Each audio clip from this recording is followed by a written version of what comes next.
șa, la la la la la la la la. Dacă mă înțelegi de tăcă, nu te întrăsta. Hop, șa, la la la la la la li. Dacă știi să nu mergi, număr 1, 2 și...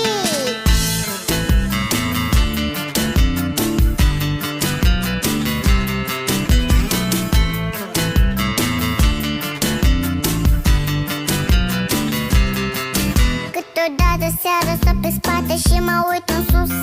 Alții numără câte stele, dar eu câte nu. Nu încerca degeaba, oricum nu reușești. Doar din mergi până la 1 fără să te oprești.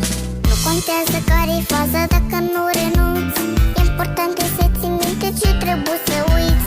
Eu aș spune ce pe bune și ce nu-i perfect, dar mă tem că o să mă înțelegeți corect. Hop, șa, la la la la la la la la. Dacă mă înțelegi de tăcă, nu te întrăsta. Ei, hop, șa, la la la la la la li. Dacă știi să nu mergi, număr 1, 2 și...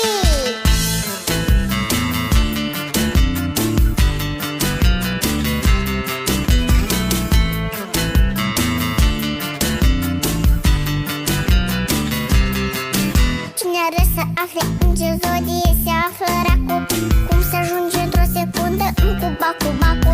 Și cu ce viteză ar trebui să ne oprim, care